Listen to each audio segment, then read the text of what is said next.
Ankh and Ma'at. I'm hoping that you are well. Come on in as we gather for Kemetic Ascension. Ankh and Ma'at, Ankh and Ma'at. Ankh and Ma'at.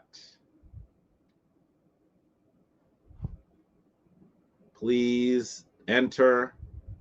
I'm looking forward to seeing you all for Kemetic Ascension. Ankh and Ma'at.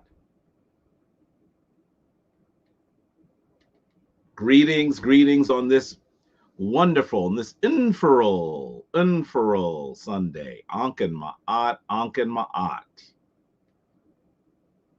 Ankh and Ma'at. I'm so glad that you are joining. Please come on in. Looking forward to seeing you all.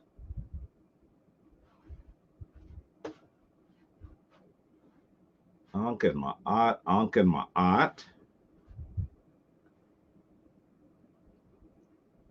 I am looking forward to seeing you. Okay.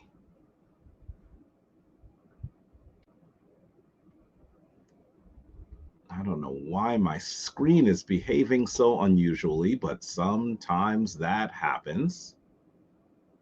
Ankh and Ma'at, Ankh and Ma'at. Okay.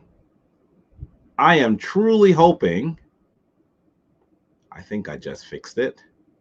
Not sure why my settings went awry. Ankh and Ma'at, I'm so glad that you are here. Welcome to Kemetic Ascension.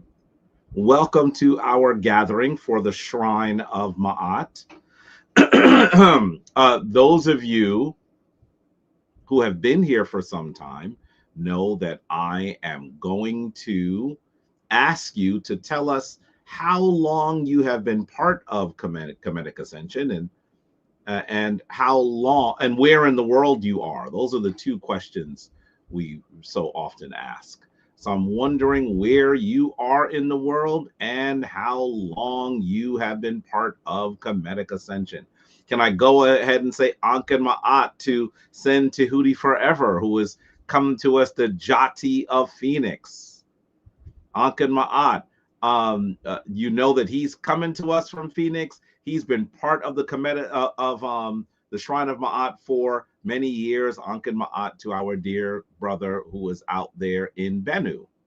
Ankh and Ma'at to Kevin Simmons. It's good to see you too. Coming to us from Maryland. Where in Maryland are you? Wonder. Ankh and Ma'at to the Shrine of Sekhmet. For those of you who are seeing Shrine of Sekhmet on YouTube, you should know that that is Abut Seshat, one of the priests of the shrine. Ankh and Ma'at. Ankh and Ma'at to Tu-Ro. Ankh and Ma'at to you. Tribe of Set and Sekhmet. Ankh and Ma'at. Ankh and Ma'at to Jehuti Ma'at Hotep. Jehuti Mes Ma'at Hotep.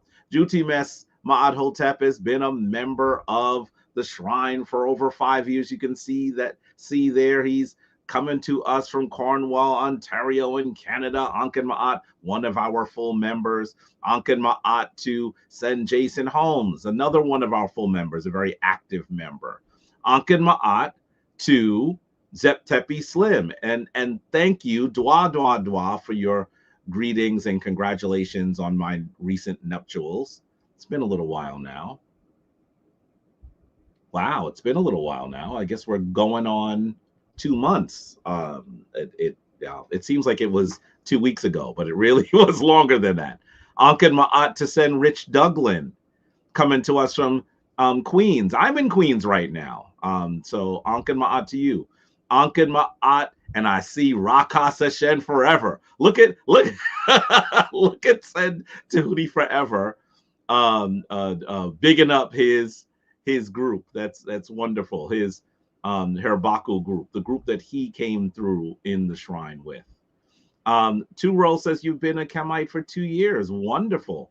From Maryland. Wonderful. Ankh and Ma'at to Heru Asar Ankh Amun Ra. Ankh and Ma'at, someone who has been here every single time that we are here Hiroasar Ankh Amun Ra is here. Jason Holmes says he's been around for about 7 years now. It seems like our dear brother in Lincoln, Nebraska has been with us since the beginning. It hasn't been quite since the beginning, but he's always here and is an active member. It's always good to see you there. Kevin Simmons says he's living in Westminster, an hour from Baltimore. I don't know Westminster. I don't know Westminster. I am planning to do some tours in Baltimore. I am trying to put together my tour schedule. It is coming together. I'm looking forward to it. Hopefully that will come into existence soon. Ankanma to Societe Commentare. Peace, peace, peace to you. I'm glad you're here. Ankanma to Cortia. Senet Cortia is one of our full members coming to us from ATL. I am planning to come to ATL. The only reason why I haven't pinned it down is because I said I need to speak to the shrine members in the area. Chief among them is Senet Cortia, who was in ATL. So definitely, I'm hoping I'll be in ATL this fall, early winter as well, to do a tour at the Carlos Museum. Ankanma to Lynn Mbultu. That's Fafanta Tracy is how we know her. Listen, everybody got more than one name in the Kemetic community. I got a bunch of names. But Fafanta Tracy, Lynn Mbultu has been with us since the Kemetic Legacy days. She is, I think Hyattsville is in, I think you're in Virginia, right? Hyattsville's in Virginia? I think that's in the Virginia area. No, Maryland. I know you're in the DMV area, but she is one of our full members, Ankan Ma'at. Ankan Ma'at and Hetep to Volta. Ankan Ma'at to Willinette Luis, Efua Ma'at, Robinson Obijewa Osset. And you know that she's here every Kemetic Ascension. Dwa on the congratulations on my nuptials. And you know very well, Sinette Willinette has been a living between 3 places. I still don't know how you do that. But Ankan Ma'at to you for doing it. I'm hoping that you're doing well. Which city are you in right now? Are you in LA? Are you in Atlanta? Are you in Baltimore? I mean, just think about that. That's almost like living in many ways on all, well, it is living on all the coast of the United States. Well, yeah, Atlanta is kind of is still on the East Coast, right? But clearly in the South.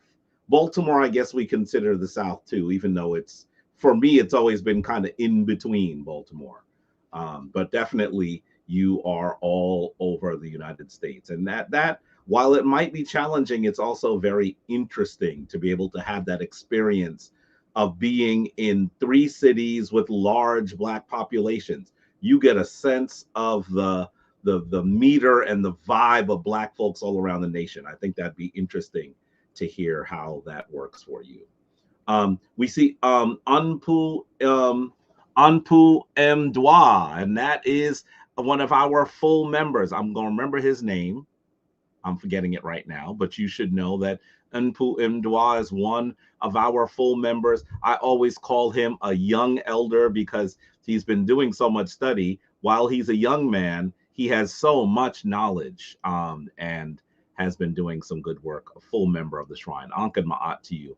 Ankan Ma'at to T. Coben, who has been a Lighthouse member who has been active coming to Kemetic Ascension for 7 years. Ankan Ma'at to Coach Sinette Coach Ye Bryant. Ankan Ma'at to you. I think I owe you a phone call. This summer has been crazy busy, as you can imagine. I'm seeing your name here, and I'm like, wasn't I supposed to call her back? I got completely distracted. You can imagine that there's been so much going on this summer. This fall is calming down. I'm getting settled and figuring out things and starting a new life with my new mate. So all of that it's been a little calmer. Hope to see me in Detroit in 2026. Yes, I'm hoping to come back to Detroit as well. I'm really hoping that I'll be able to do some things in Detroit. I haven't been to Detroit in some time. I think it's at least been since the Hopi conference. It was the last time I was in Detroit. But definitely I'm hoping that I'll be back in Detroit soon a city that I love with incredible Black history and some wonderful Black history institutions as well. So hopefully I'll be back in Detroit in the coming year as well. Zep Teppy Slim, are you in ATL as well? I didn't know that. I didn't know that. It's the Klan capital in Westminster? What? That's why you moved there? I'm going to put this on the screen. Kevin Simmons says that, what? Kevin Simmons got a picture of the two of us. I didn't notice. I can't see that on the small pictures in on StreamYard. But look at this. It's a Klan capital in Westminster. So that's why you moved here, in a Black schoolhouse, in a house that was built for Black children in 1887. Wow, that's a story, and I would love to hear more about it. It'd be incredible if you put together something small and maybe even came onto Kemetic Ascension and talked about it a little bit. That would be amazing. Send Kevin. Wonderful, wonderful. Ran Raina in Piscataway, New Jersey. Onken, you've been waiting to hear back from me. I know. I think you were asking to actually have a private conversation. It has been busy. I've completely messed that up. I must apologize. And I promise that I will communicate with you early this week as well. You sent me an email, I believe is what you did. And we need to have a conversation. I will reach out to you. In fact, I'm going to try to reach out to you today so that you at least know that I got your information. Hopefully that's what we'll do. Yes, I see. Man, you have been trying to reach me forever. I'm going to text you right now. I'm going to just say Ankh and Ma'at so it can pop up to my most recent feed. And let's chat today about when and schedule something so we can talk this week. Okay. I apologize. I must restore Ma'at to you that you asked and I wasn't unable to respond at the time. I see Lynn and Butu is in Maryland. Yeah, see, I knew it was in that area, but I couldn't remember exactly which state it was in the DMV. So Ankh and Ma'at to you. You're presently in LA. I'd love to know what it's like in LA right now. Did we get the Cash App situated? I believe the Cash App should be fine, but something happened to your donation, and I don't know what happened to your donation. The Cash App should be $shrine.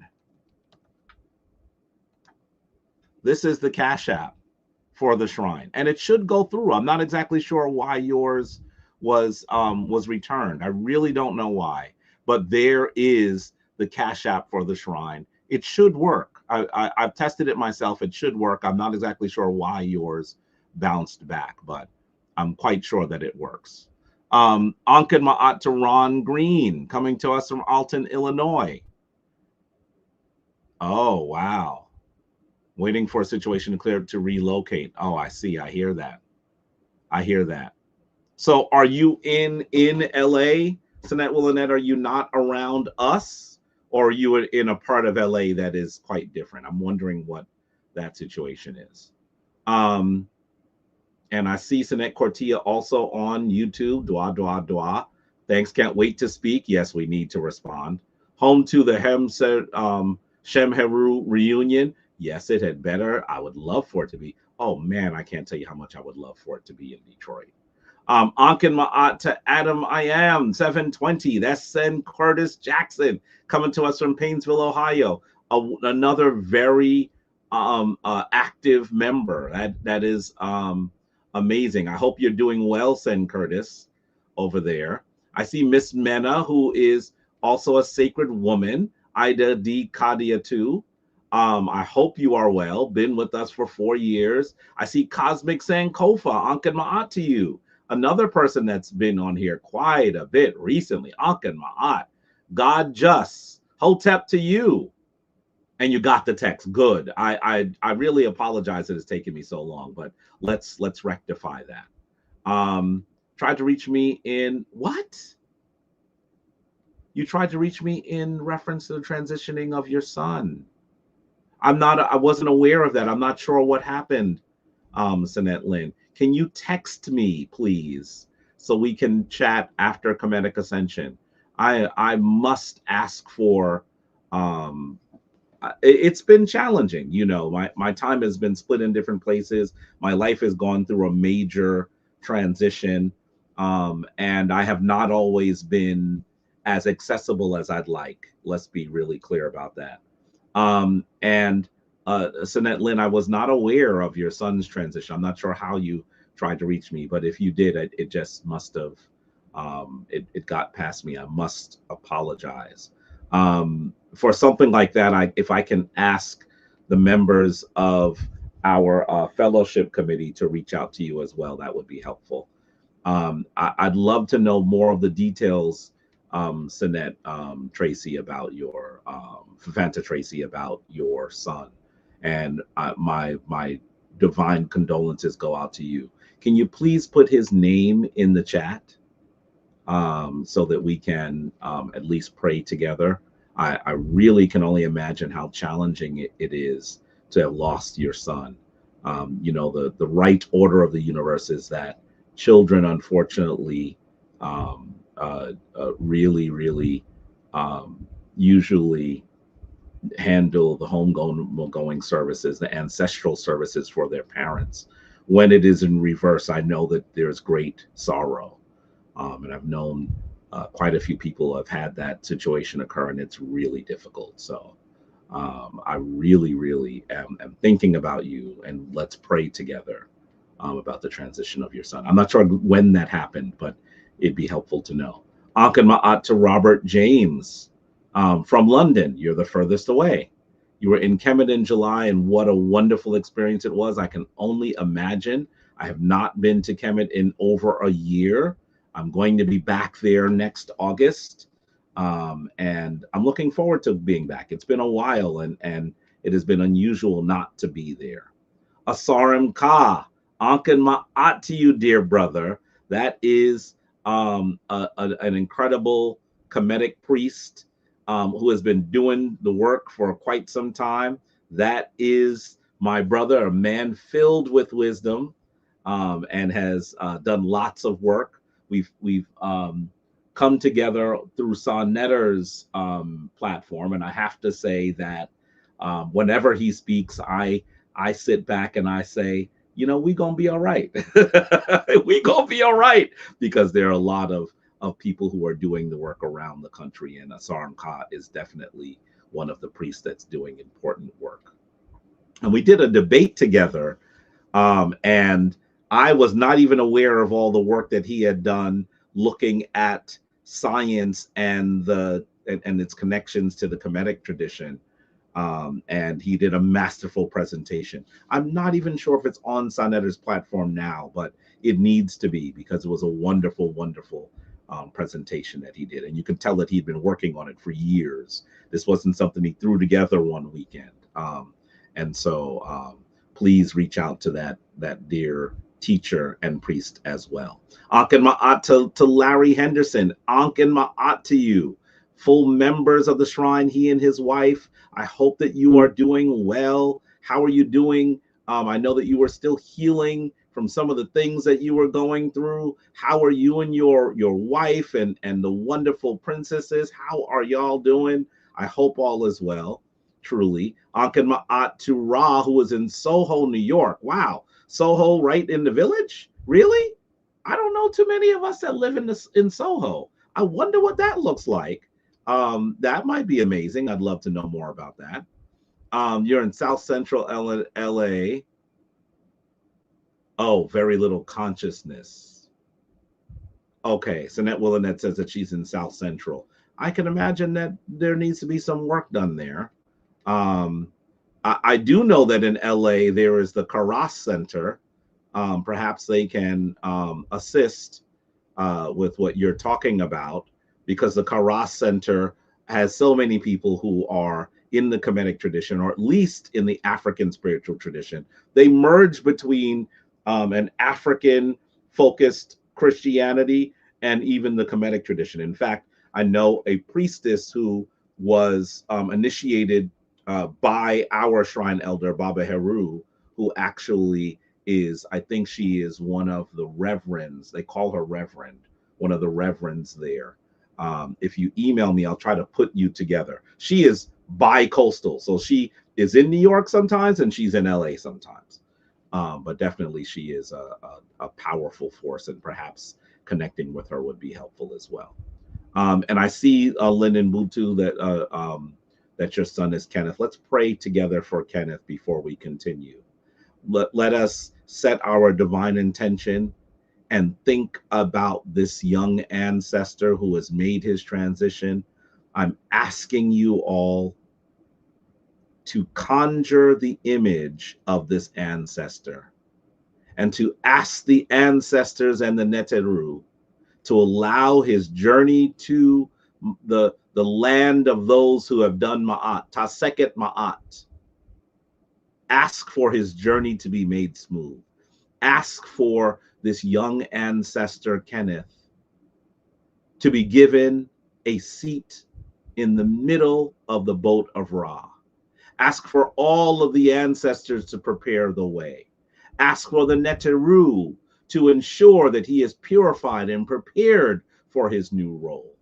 Ask for the ancestors and the Neteru both to give his family, to give his mother, Sanet Lin Umbutu, solace, knowing that life is everlasting, that death does not destroy us, that we are made of star stuff, that we are actually immortal souls who live briefly within this physical mortal husk.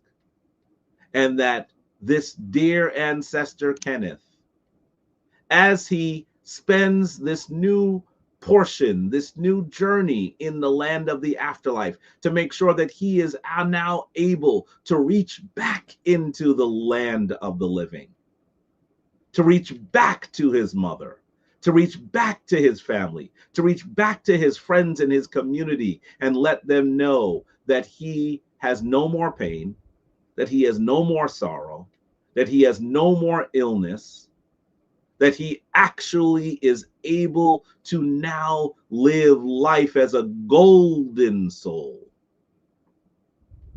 and that he is able to let us know that he will continue to be in communication with us, to let us know that while we may shed tears, oh so many tears, because his physical form is no longer with us, that he should let us know that as an everlasting being, he can be wherever he chooses, that he is no longer encumbered by this physical form, that he can alight and be anywhere that his mother is, anywhere that his friends are, anywhere that the rest of his family are, so that he can commune to them. And I ask Neteru that you continue to give us the ability to perceive his presence, to commune with him. I ask that you give us the ability to grant offerings to his ever living soul. That which you feed is that which lives, and we will continue to feed in word, in deed, and in offering. We will continue to feed this new ancestor, dear Kenneth. We say Twanter, Twanter, Twalwinter.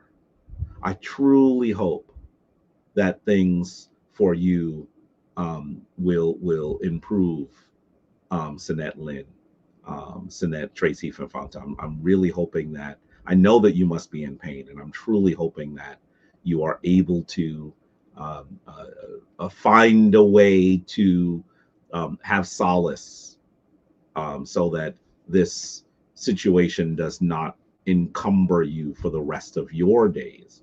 I'm truly hoping that your son will remind you that he is still with you, because I know that it is so difficult to lose a child. I've seen members of my family and close friends lose children, and I know that it's something that marks them. There's a sadness that is with them for a very, very long time. But I'm hoping that you get to a point when you remember all of those happy moments and focus less on the sad ones, because the sorrow can be engulfing. So we're with you. Can I ask members of the shrine to reach out to Sinette Fafanta and make sure that you're supporting her? Hopefully, we will be in communication, um, and let us know how you are doing. I'm truly hoping that we'll continue to work with you, and give you solace. I'm really, really saddened by the transition of your son. So, can I continue and say Ankan Ma'at to Sakina Ra from Grand Forks, North Dakota. Ankan Ma'at to Benita Sutton, who is always here. Ankan Ma'at to Sen Atan, who is always with us, an active member of the shrine. Ankan Ma'at to Tianis Tillman, who is always here. Are you willing to talk about Kemet and the connection to Nigeria? I would love to talk about that, but I don't think that I have done enough study to speak definitively about it. And so perhaps this is something that you've done some work on. I would love to talk to you about it. I think that we need to continue to do the kind of research that thoroughly connects Kemet to Western Africa. For far too long, Western scholars had made it sound like Kemet was completely disconnected from the rest of the continent, and the only connections they had were those that were difficult with that place that we call Nubia. And we do know that Kemet had disagreements and battles with Nubia, but that wasn't the sum total of their relationship. And so that argument is one that we need to ensure that we don't allow people to continue to misrepresent Kemet's legacy. But that is clearly what has happened, though, and the more that we're able to do to study the connections to Western Africa, the more we're able to put those to bed. So I'm hoping that there will be more work, much more work done. Tianis, I don't know if you've done a lot more study, but please let me know. Okay, let me know. Let's see. Ankan Ma'at to. We did a number on the Olaspi brothers. Yes, said Asar. I don't even know whether whether Sonetta has that, but he needs to put it up on his channel again, because that it was ugly. And it was fun. We had fun. The only reason why we need to the only thing that we need to do is now figure out how we're going to do more of it together, and that's a challenge as well. Let's see. Ankan Ma'at to Jeremy Johnson. Oh wow, I'd love to know more about tune into kinetic science. I am a priest Johannes from the Coptic Orthodox Tewahedo Oriental African churches. I would love to know more about what that journey has been like for you. Ankan Ma'at to Sen Garrick, one of our full members in the Phoenix area. Ankan Ma'at, so please give our myrrh to your queen as well. Ankan Ma'at to Ra Moses. Maybe come on Masar's mountain. Yes. Dua, Priest Asar, Hemneter Asar for adding to the prayer for the ancestor Kenneth. You're a member of Karas. Yes. Oh, so you're already a member of Karas. Priestess Semset. Yes. Name this eye in. Oh, really? Oh, I didn't know that. You're still feeling like that work of Karast has not been penetrating the region. Really? Oh boy, we need to do more. We need to do more. I'd love to know about what you think would assist in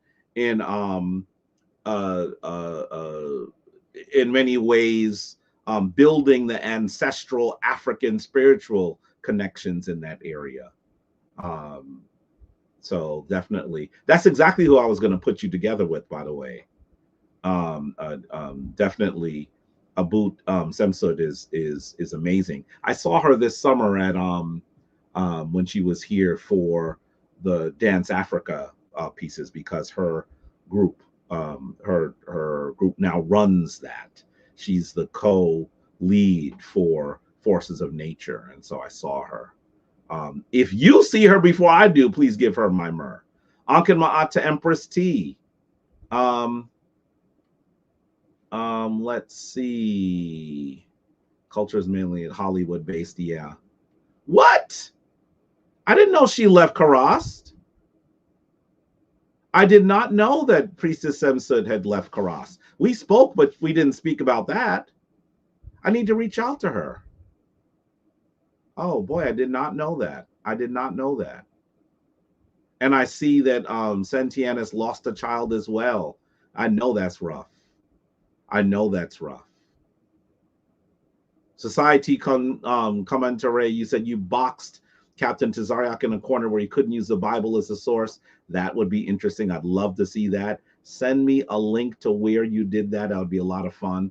Ankin Ma'at to Anjai. I almost messed up your name again. You see that? Anjai Bryant. Ankin Ma'at to you. Ankin Ma'at to Robert Bunag. Anjai is always here with us, by the way, coming to us from Ende, New Jersey. Ankin Ma'at to Robert Bunag. We know he's coming to us from Daly City, and his girlfriend from Los Altos. Dwa, you're always here. I'm really happy that you are here, Ankin Ma'at. Yes. And Priestess Sarum Ka is talking about Sunusret right over to Chad. There are many connections that cannot be connections between West Africa, Central Africa, and Northeast Africa, as we would call it today, that cannot be coincidence. There needs to be more research, though, so that we can continue to tell the story and undermine that racist Western telling of Kemet and his traditions and its connections to the traditions of West Africa. Some of those traditions, many of the traditions that we see in Kemet actually did not originate in Kemet. Kemet is not like the be-all and end-all of things. It is the flowering of African civilization, but it is not the root of African civilization. That root is further south. And so we should be absolutely clear that Kemet should be seen in an African context. And it's work that now is being done, and not just by African scholars. I'm going to tell you that, I think I have it here to my left, that work by a European scholar of Africa is amazing. And I don't know why I would figure I would just have it sitting here on this bookshelf. Shame on me. I'm still getting my books centered here, but definitely there are so many scholars now that are acknowledging Kemet's role and position in Africa. And those of us that are saying otherwise haven't read the latest scholarship. It's fascinating that they are recognizing that now.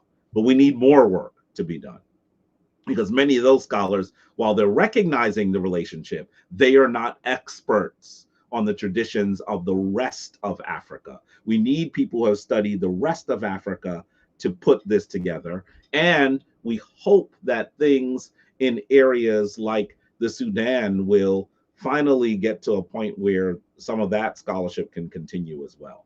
Part of the challenge there is that we don't see those works, that work in Nubia, for a large variety of reasons. And so the racist narrative is one that is replete. Ankin Ma'at to Kevin Gitai, watching from Nairobi. Wow, wonderful, wonderful. You are the person that is now today furthest away, as we're talking to someone in Nairobi, Kenya. Wonderful. Dwa, Kelvin. Ankin Ma'at to Johnny Johnson.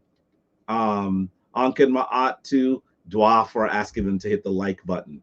Ankin Ma'at, how do we celebrate the the Festival of Asar and the WAG Festival. You know what, Zep Tepi?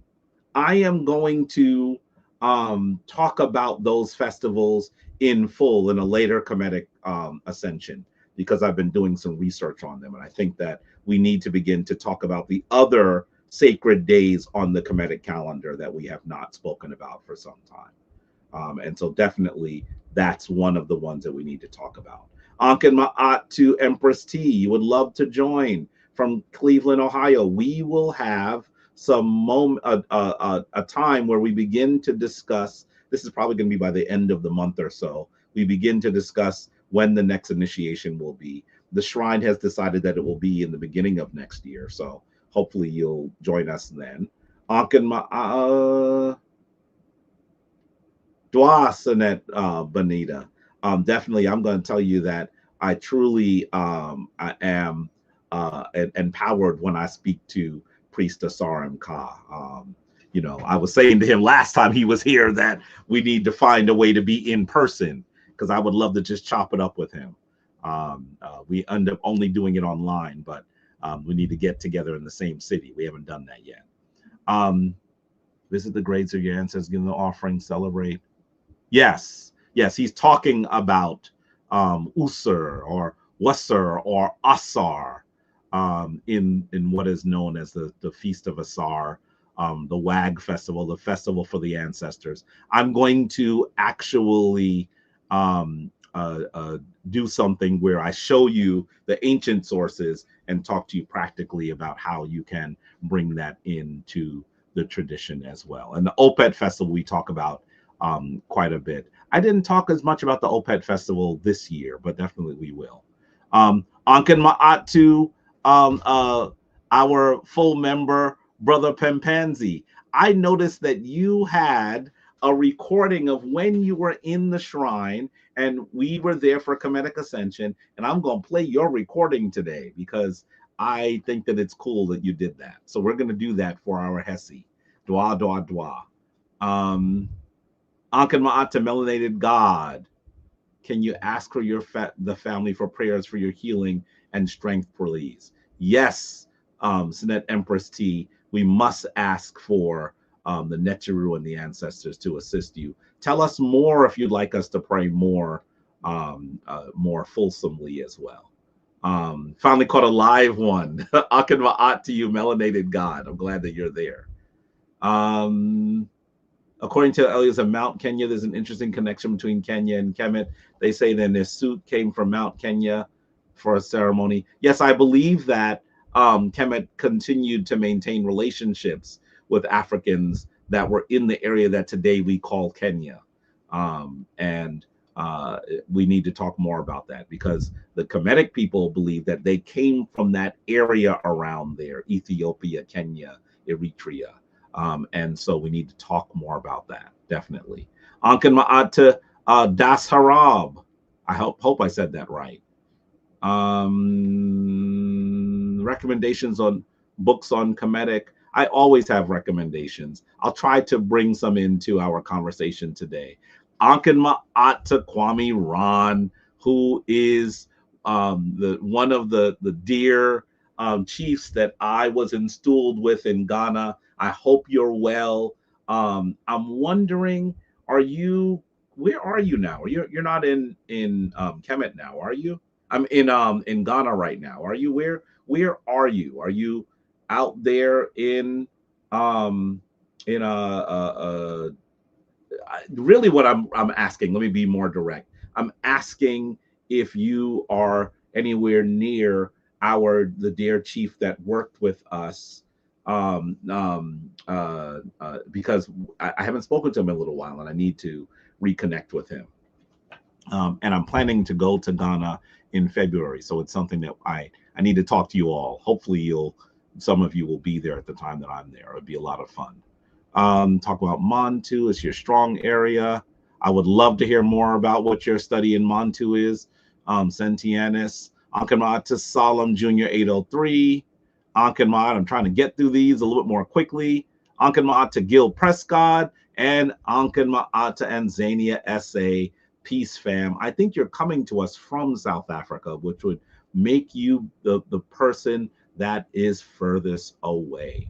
And also Anken Ma'at to Leroy Green. Any thoughts on these guys saying that they're FBA and not African American? How you counter such ignorance? It's so interesting that you said that, Leroy, because it's been something I'm extremely concerned about. That we're getting to the point where we're saying that the term African American is one that we will not use for some really strange reasons. And one of the things that they don't understand is, while I think that it is helpful to recognize that it's really important for us to recognize that there are some African Americans who have direct lineage to those people who were enslaved here in the United States. I think that some of what has gone on in the FBA and also in the ADOS movements has been extremely divisive. And it may be intentional. Sometimes I think that there are outside groups that are funding them to be divisive. And so that's the challenge. FBA, Foundational Black American, is a trademarked term. How in the world could anyone be comfortable with calling themselves by a term that is owned by a single individual? That is really, really crazy. And obviously, I'm talking about our brother Tariq Nasheed, someone who I know. I don't agree with the direction that they've gone in. And I think that we need to do a lot of work to be much more Pan-African. I don't think that that's what they've been doing at all recently. It's not where I thought it was starting. I was at the first FBA conference in 2000, and it's gone in some interesting and disturbing directions. I'm going to say to you that the ancestor Ranoko was not happy when I went to that conference. And unfortunately, the things that he said were going to happen are exactly what have happened. I remember saying to him, I hope you're wrong. And unfortunately, he has been right. He's right about what was going to happen with the way that movement was moving. I think he was more familiar with what they were doing online at the time than I was. And it's a problem. Ankamata DZ Ank, haven't seen you in a while. Yes, from Buffalo, New York. Good to hear you. And I see Kwame Ron, Nana Kwame Ron says you're in Cleveland right now. Okay. And Nana Kra just returned in August. Returned to Cleveland. Yeah, he probably returned to. When does he do his college-based stuff? I want to say that it's a summer. No, it's not a summer program. It's probably a program that occurs in the fall. So maybe you're saying he just returned to Cleveland, probably. I'll reach out to him because I haven't spoken to Nana Kwa David in a second. Nama Kwame Kra. Anken Ma'at to, where do you get the Sebayit? I know the spelling. Sebayit. Where do you get the Sebayit? Sebayit is a genre of study of literature in ancient Kemet. And it's all over the place. We'll talk more about that if we can during our word from the Sebayit session. Yes, the Tantan group. That's the group that it seems that at least the ADOS movement is being funded by, because we see that one of its founders was there, and it's a right-wing group, which is really interesting that might be what they're doing. And so this right-wing group may be intentionally seeding discontent among us, and it's a real concern. Akin, as soon as you mention glaciers, they back away from the argument. Yeah, I know. Push these narratives. Yeah, I think Tariq does know better. I'm not sure what happened. Something happened. I'm not sure what happened. For someone who spoke so much about Pan-Africanism, he used to speak about Pan-Africanism extensively. For him to go into this place where he's calling all the folks that are from other places, Black folks from other places in the United States, tethers, is a really disturbing place to be. And I don't know what happened in the background for him to do that, because I don't think that's who he was. I mean, let's just keep in mind that he put out a whole documentary on the Haitian Revolution. For someone to do that and then to start insulting people who are not from who are not African American people who were present during enslavement is disturbing. And I know they've even, some of the FBA folks, when I'm talking online, sometimes say, ignore Jabari because he's not FBA. And it's so bizarre to me because they've heard that my mother is from Guyana, but that's only one half of my lineage. And I've always wanted to challenge them on displaying their, you want me to show my credentials? I have family that was here during enslavement. And I'm wondering, certainly my ancestors also were enslaved in the United States. And I always wonder if those folks that are saying that online are actually just paid trolls and whether they actually are. So anyway, it's really bizarre. Ankin Ma'at to Jadorian Chimarenga. I think that Ankin Ma'at to Blissly Evolving.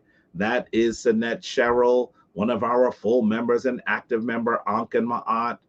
You've been having heart problems. Empress T, where are you? Where in the world are you? Maybe some of the Shrine members might be able to reach out and assist as best they can. Ankin Ma'at to Shane the Watcher 616. YouTube didn't tell you the Ascension was happening? That's odd. Hope we're not getting shadow banned. I hope not. Okay. There's a lot being said here. Ankin Ma'at to all of you. Ankin Ma'at to Anthony Jones. It's wonderful that you're here. I just want to say that we've had an interesting conversation in the very beginning and of Kemetic Ascension, and I'm truly hoping that it will continue. What we should be able to do is spend some time having just open conversation. This fall, I'm hoping that we'll do that with the Shrine as well. So let's go. Let's begin Kemetic Ascension the way that we should, with the opening of the way. I am hoping that someone might want to come in, one of the full members of the Shrine. It would be wonderful if you might feel comfortable coming in and leading the opening of the way. Be great if one of you might, so that you're not leaving me to do the opening of the way as well. Kemetic Ascension has become far too focused on me. I would love for one of you to do that. You know that our Shrine Elder, Baba Heru Ankh Ra Samad Se Pata, created this ceremony so that we could better recognize the connections to the Kemetic.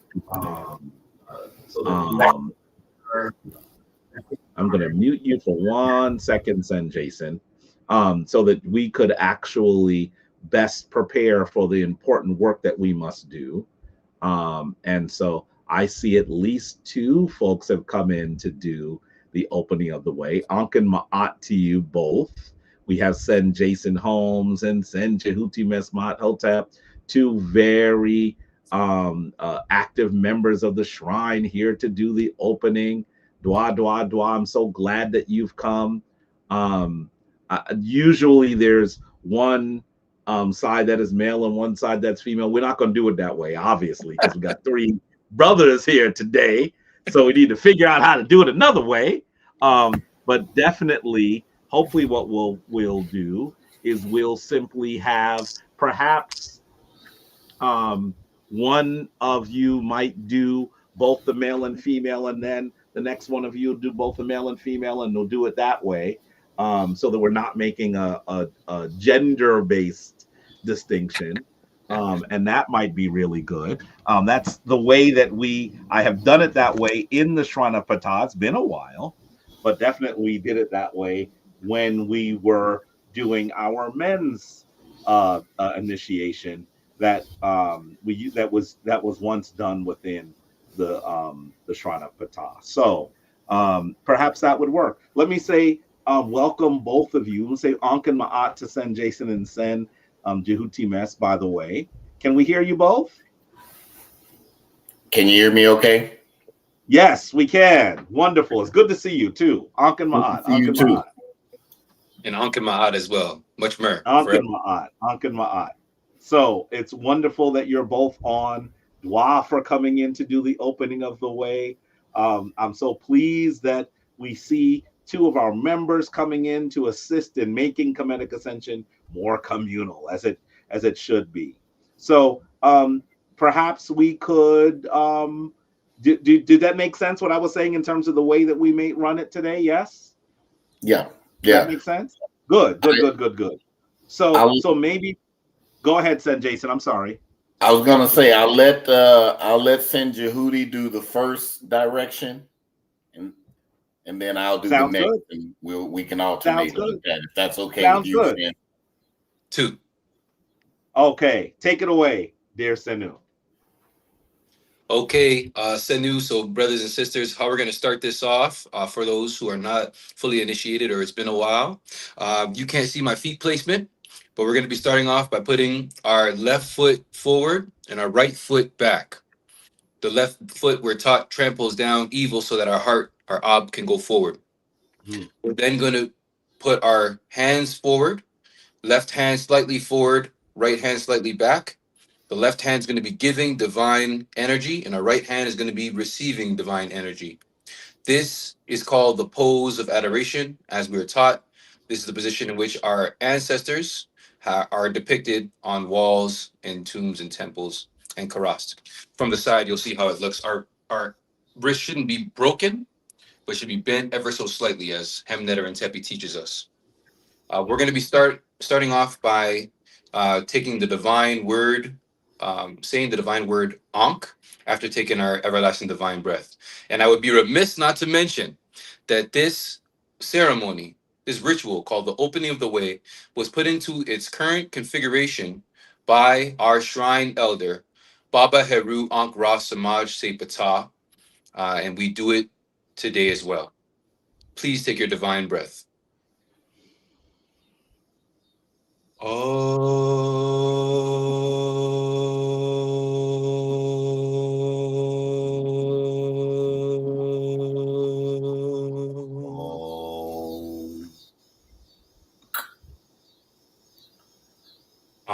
Rock in bedheads.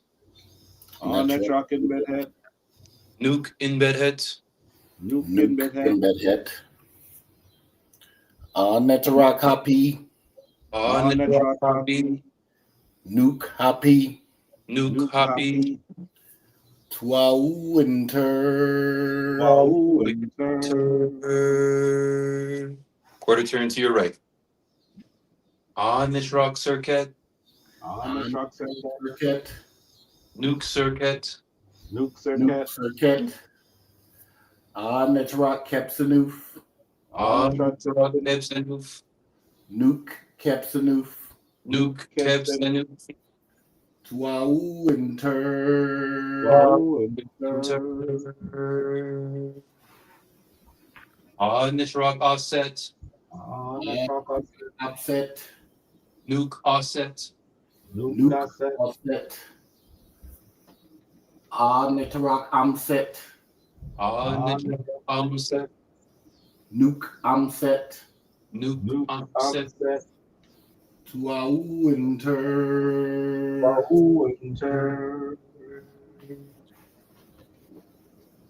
On this rock neats. Nuke neat. On this rock Duamutef. Nuke Duamutef. Twau inter.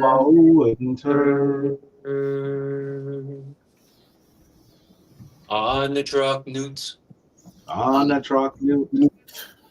Nuke newt.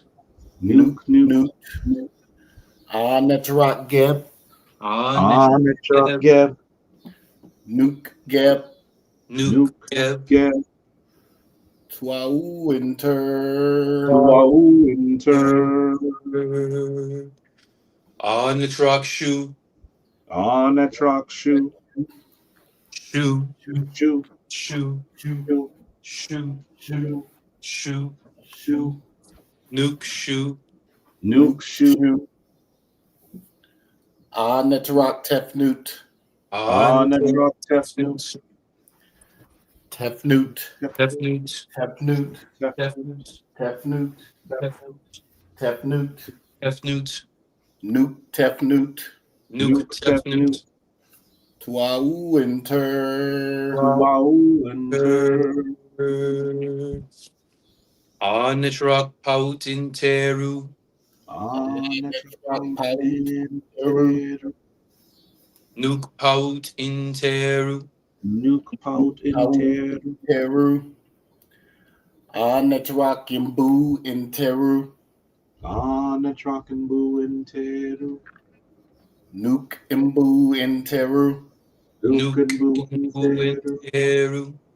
Twau inter. Twau inter.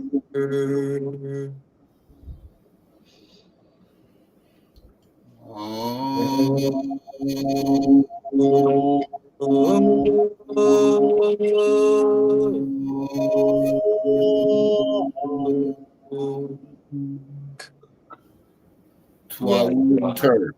Dwa and Sir, Dwa, for coming in and assisting us so ably. Dwa. And it's always good to see both of you as well. Ankin Ma'at and Dwa for leading us.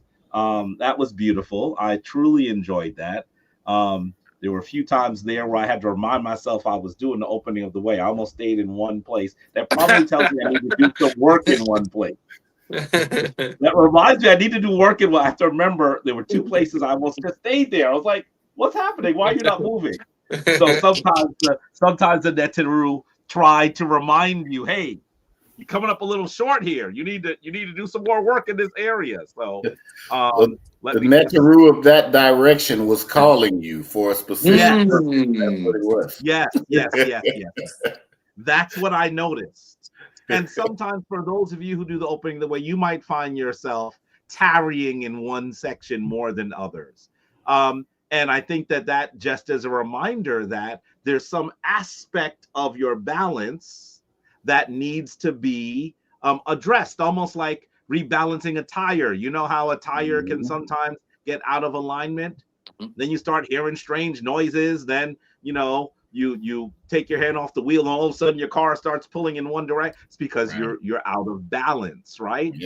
Just as that happens in the physical world, it happens in the metaphysical, the spiritual world. And so that reminds me that I need to do some more work there. And so definitely dwa for you all leading us.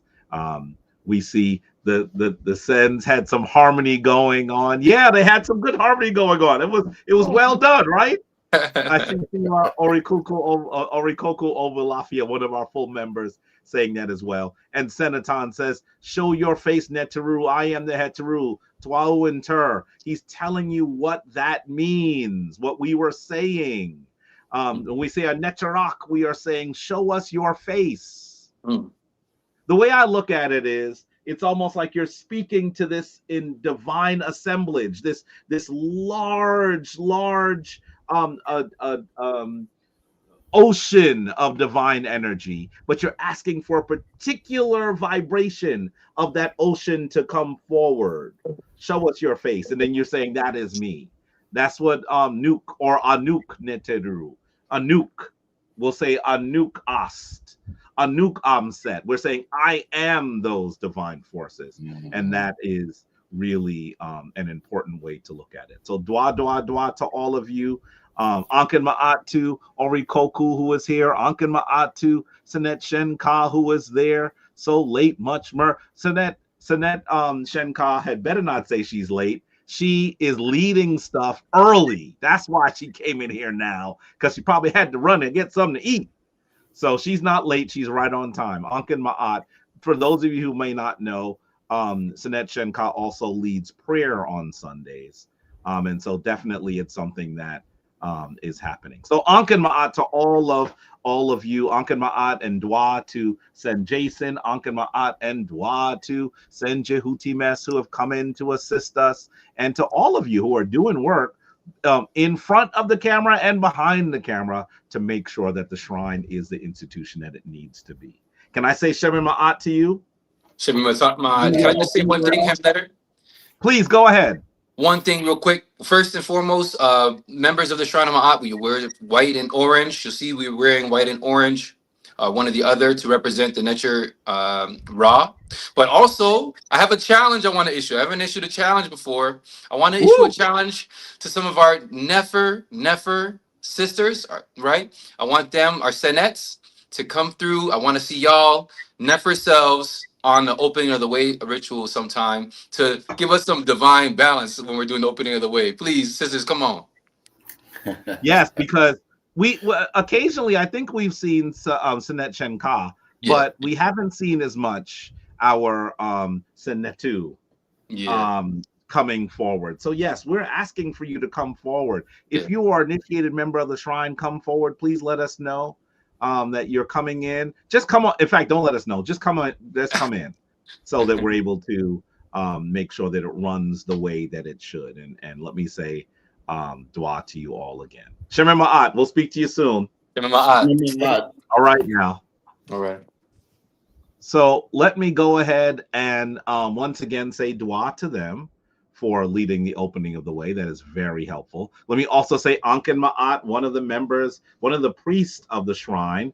We see Hemnetter Jamar has entered. Ankh and Ma'at to you. I'm so glad that you are here as well. It is wonderful when people come in and help us do the opening of the way. And I want to say dua to those two Senu because they are always here to assist. Well, you know that at this moment in Kemetic Ascension, we usually do what we call Hessi. And Hessi, in many instances, is like gospel before gospel. It is harmony and chanting and affirmation before we hear those other terms in other traditions. Today, more of us are familiar with the term mantra, right? A mantra is a divine set of sounds that are sometimes spoken over and over again in harmony or in chanting.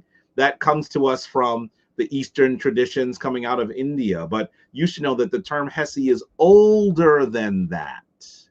The term Hessi is older than that. The Kemetic people were doing what we would call mantra often today, Hessi, thousands of years before. And so today we do some Hessi. I want you to know that what I'd like to do is play an old video. I mentioned earlier that Sen Pempanzi actually recorded this, I think from his phone. It's just simply from his phone. And I saw it on YouTube and I said, I'm going to play it. One of the reasons why I'm going to play it and not the one that we have is because you actually also see him off to the side. So let's look at an oldie but goodie. This is probably about 6 years ago, maybe. Take a look at us doing Hessi in the shrine. Take a look.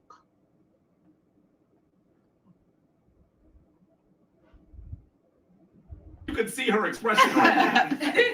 So let's get our instruments. You want to say something while we're doing it? Leslie and I actually came up with this Hessi, and we've been practicing it. And Leslie, you're not here. She said, "Fat lever." So the words are Beni. Webini. I rise in Heru. Webini in Heru. Webini in Heru. We do that 4 times. Webini in Heru. And then we go into Ankh in Ma'at. So it's Webini in Heru. Webini in Heru. Webini in Heru. Ebony in her room. In my eyes. In my eyes. In my eyes. In my eyes. And we go another octave, 1, 2, in my eyes. Ebony in her room. Ebony in her room. Ebony in her room.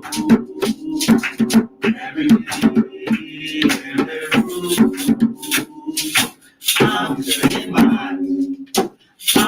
In my eyes. In my eyes. In my eyes. Ebony in her room. Ebony in her room. Ebony in her room. Ebony in her room. In my eyes. In my eyes. In my eyes. In my eyes. In my eyes. In my eyes. In my eyes. In her room. Ebony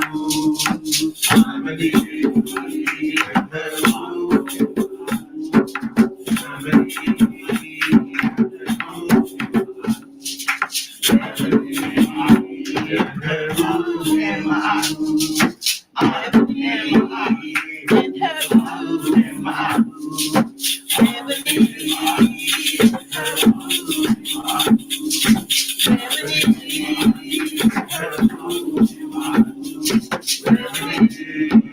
her room. Ebony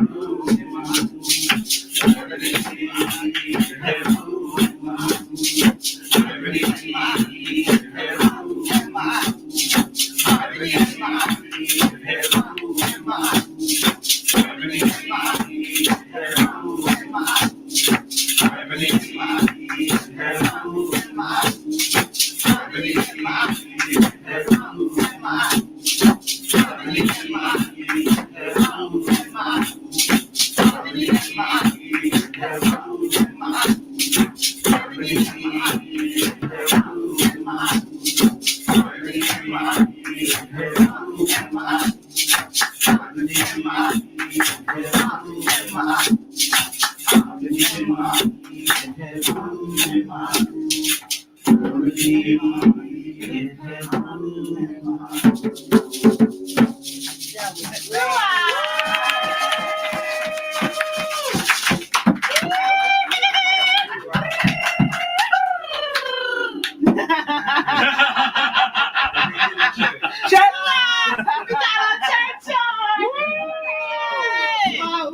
So family. I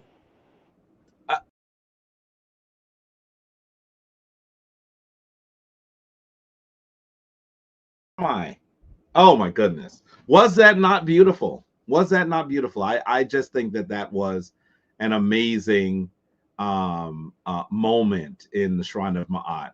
We had a really good time doing that. I mean, it was just beautiful, and we had a lot of fun in those days when we were in person, just spending time and singing together, and all of that was amazing. It was a really great moment. You saw, I don't know if you saw, send Pempazi over to the right by the door. He was sitting there going, he was just enjoying himself. Yes, he was the one that recorded that, and I liked the fact that he was in it. That's why I said I'm gonna show it, because I don't think that our angle had him in it as much, and that was amazing. And I see so many of you responding to the fact that you're seeing Abu Mahert there, and Abu Mahert has decided to go on and do some other things, so she's not really as active anymore. Of course, she may return at some point or another. She's still a priestess in the shrine. But definitely we had a really good time there. Did you see all the folks that were there? What an amazing moment that was captured with members of the shrine And in fact, everyone on the screen either was a member or became a member. So those are that was a really wonderful moment where we just sang and fellowshiped. And we don't have as many of those moments since we're all virtual these days. But we need to make sure that we're able to continue to make them, that we're able to find more moments for us all to be together. And so dua to all of you. And I know that so many members of the shrine are working on doing that right now. So in the future, you'll see more moments where we're all together. What was the Hessi they were singing? This is a Hessi that was made by, you heard her mention, that was their names at the time. They said, we probably just said Noni and Leslie, right? But they later took on Kemetic names. So you saw Abut Mahert and Abut Wasaret are their names. And so you would see them both. And they were singing together there. They created that Hessi, Webeni em Heru, which means rise in Heru. In some ways, Heru could be considered a way for us to look at the day, because Heru is also one of the names for the day. So this was a morning Hessi they created. Webeni em Heru, Webeni em Heru, Ankh in Ma'at.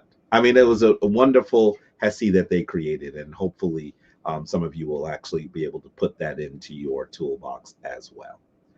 Did I see, Sanet Shenka, that you were saying that today is the solar return day for Abu Kepra? He and I spoke recently, but I haven't seen him recently. If that is correct, I need to go back and look at my notes, look at my calendar to see if he is there. Please go out and reach out to him and see how he's doing. He's been traveling around a lot, and it'd be great for you to just go ahead and greet him as well. If today is his solar return, this is the day that you should definitely wish him a Nefer solar return. So definitely, please go ahead and do that. Let me also say, I see that Sen Jason is reminding us that the Shemsu Heru is putting together a reunion in Detroit for 2026. You'll see that, Sen Jason and Senaton are reminding us that that's happening. We need to make sure that we are helping them plan and perhaps getting ready to all get together for it. I'm assuming as soon as they have some dates, they'll let us know. But I will intend to try my darndest to be there, because I can't wait to go. It'd be a lot of fun to be together again. And you know that every year when they do their reunions, they have a good time. And so, and Detroit, they always pick places that there's lots of stuff to do in. And they do it together in great fellowship, and it's a lot of fun. You're hearing about it early. You hear this? This is early. We are only in the beginning of September, and you're hearing about it, right? That means that you should get your ducats together now so that you can spend some time in Detroit in 2026.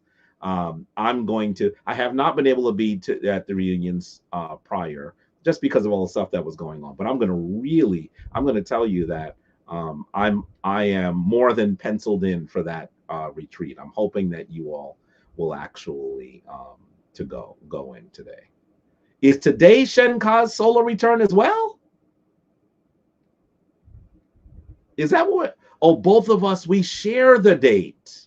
I thought you meant you were going to share the date for the reunion. Oh my goodness. See what's happening when you're talking and reading at the same time? Can we wish Sanet Shenka a happy solar return? She is an active member of the shrine. She's always doing work in the shrine.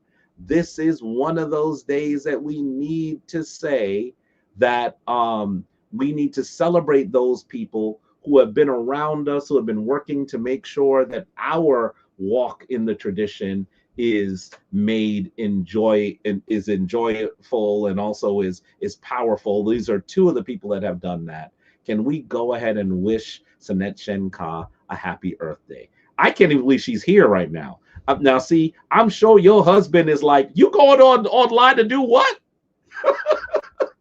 But she's always here. Happy solar return to that Shenka. I hope you're going to do some amazing stuff today, so that you really have a really good time.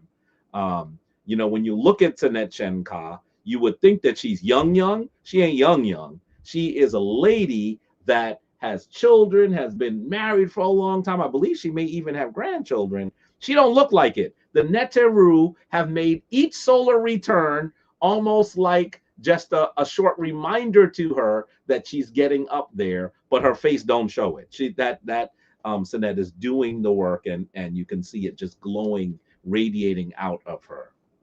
And so definitely we want to celebrate her on her day, her day of solar return. Happy solar return to you once again, Sanet Shenka. Go ahead and send her a text or something. Go to her Facebook page and be part of that whole procession of people that wish her a solar return. She is so beloved within the shrine, and we need to make sure that she knows how beloved she actually is. So, dwa dwa dwa. Let us move into what we call the word from the Sebayit. Definitely, we've had a lot of conversation today, and perhaps that also means that I'm a little bit behind on time. But definitely, let's talk briefly about some things that you might find interesting on this day. Excuse me. Things that may assist you in your own walk. And I want to talk about sacred geometry a bit today. And we'll do it briefly and then continue to allow you to go on and have the rest of your incredible day of sun to do the work that you must do. One of the reasons why I enjoy thinking about, practicing, studying sacred geometry is because it is all around us. It's not just the symbol that is man-made, that humans have made, but it is also the symbol that exists in the very mathematics of the universe that comes to us from the Neteru. And to me, that is powerful. When I think of sacred geometry, I think about the fact that you could actually study the way that things that live have been assembled and recognize that there is an order to it. I always think of sacred geometry as trying to study the source code of all of creation. In many ways, what you're looking at is the language of the Neteru. That mathematics could be considered the language of the Neteru. That dimension, that structure can be considered the language of the Neteru. Imagine that all things that are created can be measured, and when we measure them, we notice that there is great similarity in its measurement. This is the very language that orders the physical universe. Sometimes when we think about whether there is a divine force, and I know that there are some that argue that there is no divine force, that there is only science. I would argue that science and mathematics is the proof of a divine creator to the universe, the proof of an intelligent design. Now, I'm not saying that there's an old white man with a beard on a cloud. One of the reasons why people say that there is no divine force is because they are reviling that image that has been given to us of a guy on a cloud floating around. That's not how the divine should, in my divine opinion, be given to us. But you should know that there is a manner in which the world was created. And if we're more familiar with that sacred geometry, that sacred order and code to the universe, I think we get closer to the divine. So as you're looking here, you might notice that all of the images on the screen have this almond shaped, this oval shaped symbol to it. Does anyone know what that symbol is called? Does anyone know what that symbol is called? If you look at, and you may not have ever actually recognized it. I think that studying sacred geometry is also interesting because we then begin to look at all of the symbols around us and recognize that these things created by humans and also created by the divine are not actually by happenstance, and that the people who are the initiated, the people who are the studied, actually recognize it. But most of us who are not studied, most of us who are not initiated, simply look at the symbol itself and don't recognize what it is. So I am seeing that some of you have called it the Vesica Prices, and I'm also seeing that Asar MK is calling it Shenu. Shenu. In some ways, I want you to recognize that it is connected to that symbol of the Shen that our names are placed in. But I also want you to be familiar with the term Vesica Pisces. Now, Vesica Pisces is not an African term. I don't know what our Kemetic ancestors actually called that very, very specific symbol. But I do know that it is a reference to the order of the universe. As you look at the image of the Virgin Mary in the Christian tradition standing here with actually an angel behind her, and you look at these radiating images coming from her, you might just think it's a nice drawing, but I want you to recognize that it is in a shape, and that is not by mistake. You'll also notice that the image to her right is someone in that shape and looking at what is likely the Jesus in the Christian tradition in that shape. Notice that when you look at what is sometimes called the Jesus fish below, you are seeing that shape again. When you look to the right and you see Jesus standing in the middle of a shape with the images of the Gospels, by the way, so many times we have to acknowledge to people, that the manner in which our African ancestors described the order of the universe, described their divine characters, has been, let me just be blunt because the time is late, has been pilfered by others. You will notice that the four Gospels are usually depicted as three animals and a human, just like the Mesu Heru. Can you see that? Can you see that? Some of you who have not, maybe this is a good thing for you, but some of you who have not spent a lot of time in Christian settings may not be familiar with this. But do you see, we see these animals and we see one human to the left, and then we see three animals. These are the symbols of the Gospels. Isn't that interesting that in many ways we are actually seeing their version of the Mesu Heru? Notice that the Mesu Heru are usually described as animals and one human. Can you see that? Can you see that? This is their way of recreating their own version of the sacred imagery that comes out of Kemet. And you'll see some of the names here. You'll see Marcus, which is supposed to be Mark in English, as we notice. We see Lucas, which is Luke. We see Johannes, which is John. Which is the one at the top?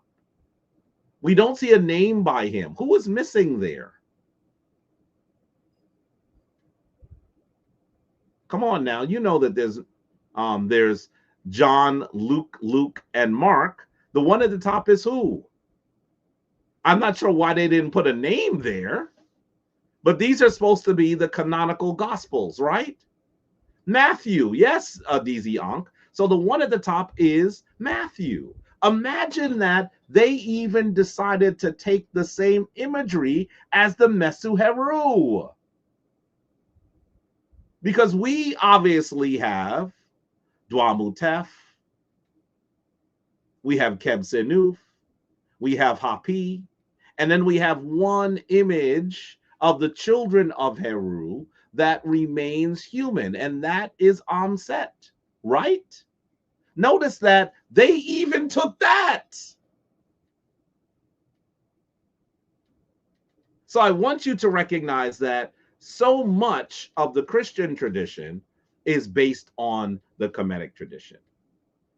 And in the middle, I have an image of the deity that we would likely call Ra. Some of you may say that's Heru, but usually if you see a sun on his head, you are looking at Ra. And I placed a symbol, or you might even consider it a symbol, a number of symbols inside the sun of Ra. And that symbol is where we get the other symbol known as the Vesica Piscis from. Let's continue and talk a bit more about sacred geometry. First of all, I want you to recognize that when we look at the Greek tradition, they are the ones that are usually given credit for the idea of sacred geometry. And just as we've probably said in Kemetic Ascension and many other places before, you should know that the Greeks, they did a lot of important work. But let me say to you that much of their work was either a mere copy of the Kemetic tradition, or it is likely a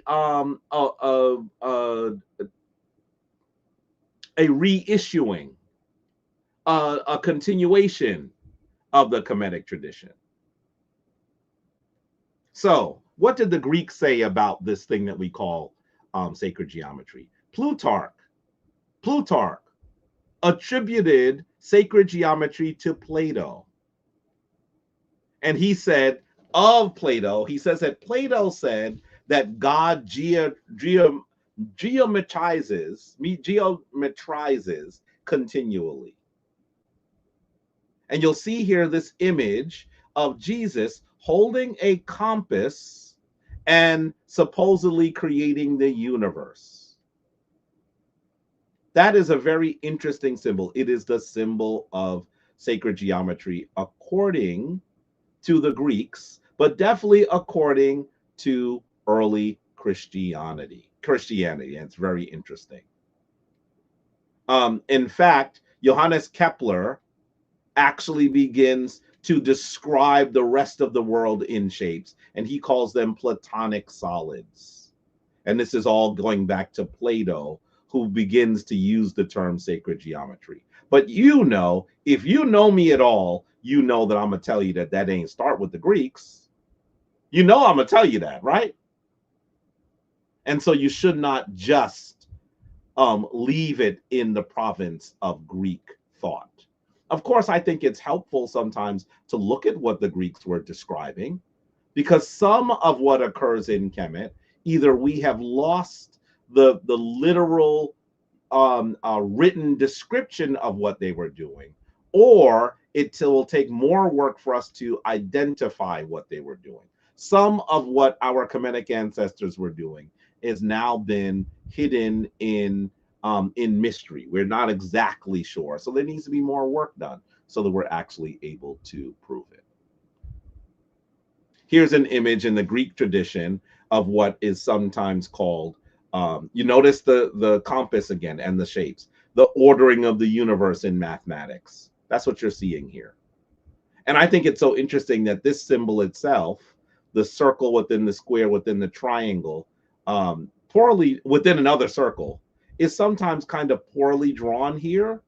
But when you look up this symbol today, they will simply tell you, unfortunately, because with all of the information that we have on the internet and in this web-based world that we're in, sometimes there's lots of information and very little cogent analysis. If you look for this symbol today, they gonna tell you that's the Harry Potter symbol. What? What? Did you know that? I mean, this is an ancient symbol. But today, if you look it up, what they will tell you is it is the sign of the Deathly Hollows. And that to me is very interesting that we've gotten to a place that we're not really able to recognize the origin of things. We have a lot more work to do. We have a lot more work to do. We should not remain in a place where only the initiated understand what is going on. And so that is really, really funny to me. I want you to recognize that um, uh, J.K. Rowling, that woman who created Harry Potter, acknowledges that she says it is a Masonic symbol. And it's so interesting to me that um, while we acknowledge now that this symbol that is so commonly used and commonly known as something connected to Harry Potter is actually here's the BBC analysis of it. J.K. Rowling reveals the inspiration for the Deathly Hallows symbol. You can look at the symbol here. It's a circle within a triangle, which is also halved. She didn't know what she was looking at, but she thought it was interesting. And it is basically one of those symbols that comes from ancient geometry, but people are actually not aware of its deeper meaning. I doubt that even J.K. Rowling, who I haven't found to be a very intellectual person, a good writer, but not necessarily a very intellectual person, doesn't recognize what she's doing either. But she actually says that she was watching the film when she found out her mother had died and something had sunk in on a subconscious level. So she's saying that she actually built this symbol on something that was connected to a film that came out more than 40 years ago. In other words, it's not it's not something that she created. And that is very interesting to me. She was looking at a movie, a 1975 film that was called The Man Who Would Be King, starring Sean Connery and Michael Caine. By the way, you should take a look at that movie. I thought it was interesting as well. And she is simply using a symbol without knowing what the heck it is, right? By the way, in this article, they also show you the symbol of the compass and the square as sacred geometry here as well. There's a lot more work for us to do to truly understand how these symbols occur. But look at the similarity between the symbol that she uses and the one that was drawn in the 1400s. Very interesting to me that there's so many people who don't know its deeper meaning and have no interest in its deeper meaning. I know people that have that same Deathly Hallows symbol tattooed on them, and when you ask them what it is, they go, "Oh, I'm a Harry Potter fan." What? That's it? That's where you're going? I had a conversation of that conversation with them, and then one of the challenges that we have is we end up fighting sometimes about what the deeper meaning is, because they are the folks that are looking at things on the surface level, but very often there are things that are going on beneath the surface that the uninitiated are unfamiliar with. And so that is a challenge. There was a sister on the train. She had wonderful locks on. She was wearing an ankh around her neck, and she had that tattoo on her arm when she was reaching up. And I started speaking to her. At first, I thought she thought that I was hitting on her because she was kind of like, I guess when men speak to women in public, very often they're doing things that are inappropriate. I had no interest in doing that at all. I wanted to talk to her about the symbol. We ended up having a long conversation. She said, I have to say I only got it because I'm a Harry Potter fan. And we started talking about sacred geometry, and she had never heard of it, yet had a whole tattoo.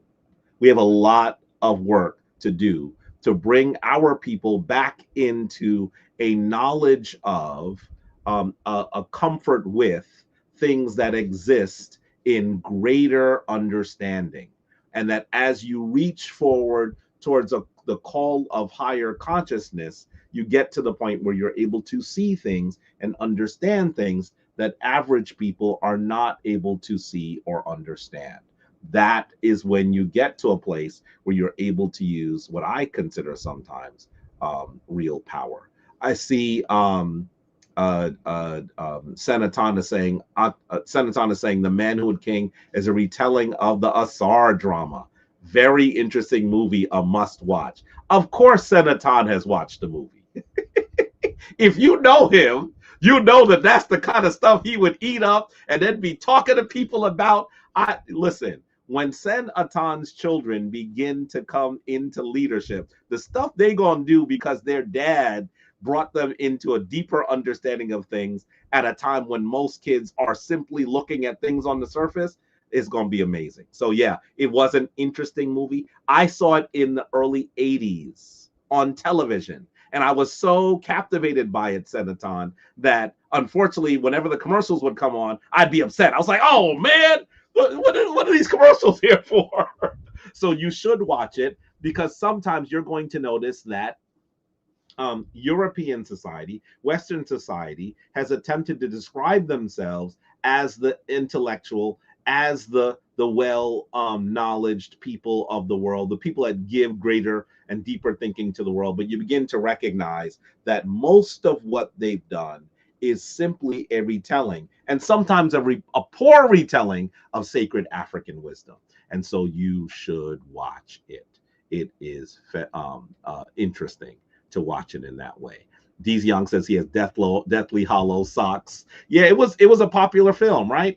I'm seeing also Johnny Johnson is saying you're members of the African Union 6 region and diaspora, that there's a please tell me more about that. I want to know more about the gathering that's going to occur, because I've heard of it, but I haven't been keyed to it this summer.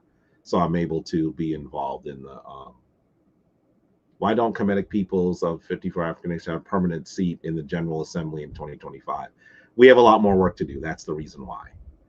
We're still nascent. We're still returning to our great position at the forefront of human civilization. But the work that we do in small rooms like the one that you are in are going to lead us to an entirely different place.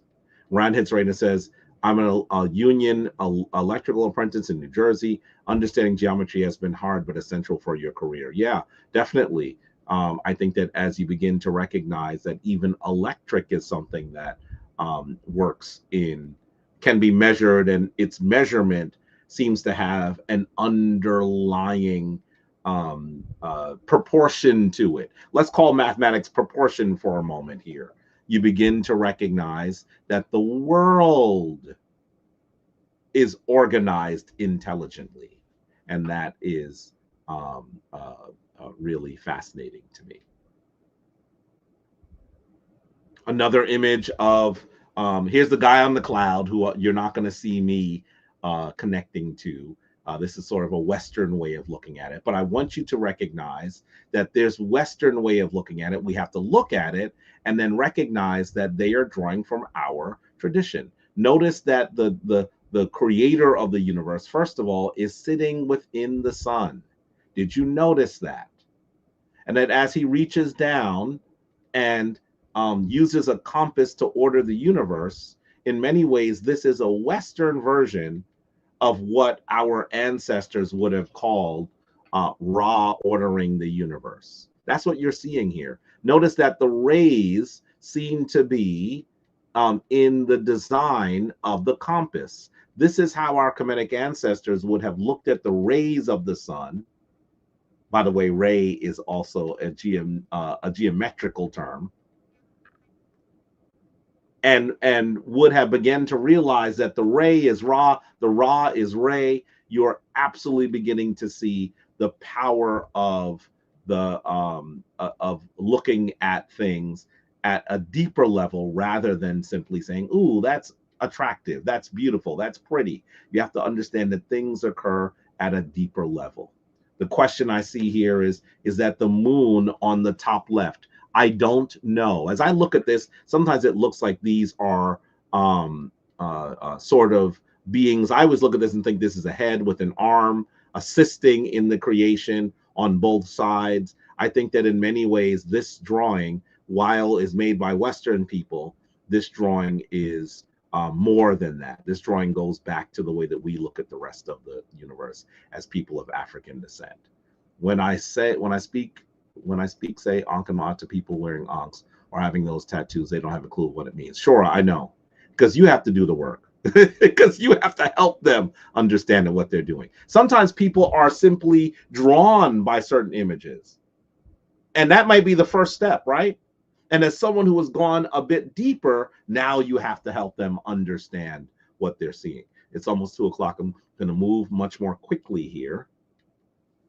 I want you to look at this space. This is the Cathedral of St. John the Divine. It is the largest Gothic cathedral in the United States, and it's located in Upper Manhattan. I would say it's Harlem, although most of those folks that live in that area would probably say it's in Morningside Heights.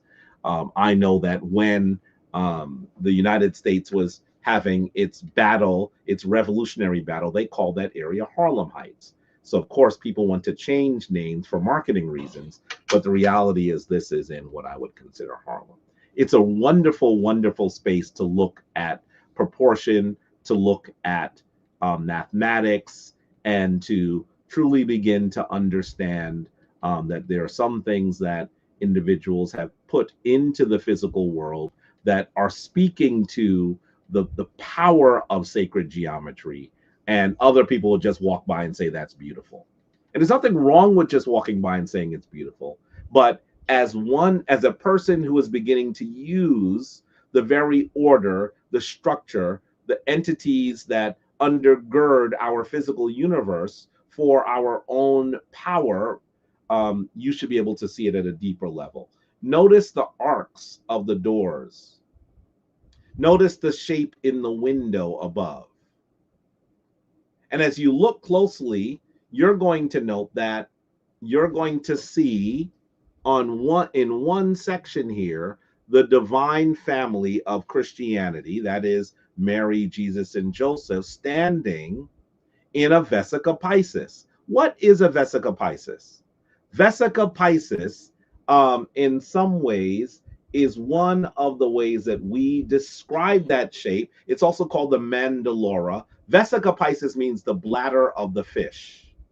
You should know. That's what the term Vesica Piscis means. And Mandalora means something like an almond because it is almond shaped.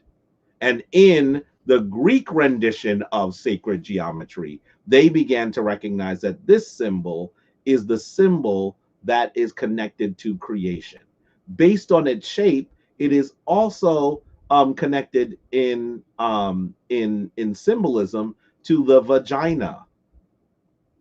The vagina, or the hennenet, is in many ways one of the ways that we should look at that sacred organ of creation as being replicated in things that people who are working in sacred geometry using throughout their creations. And you'll see it constantly in the Cathedral of St. John the Divine. I think it's very interesting that you're going to find it in Christianity when Christianity in many ways undermines the role of women and doesn't recognize it's using feminine symbols to describe even their Christ. But as you look at this symbol, you're going to recognize the power that they are using without you being aware of it. Here, once again, is the symbol of Jesus coming out of that same symbol. It's used so many times. Here goes the one with the Holy Family in other places.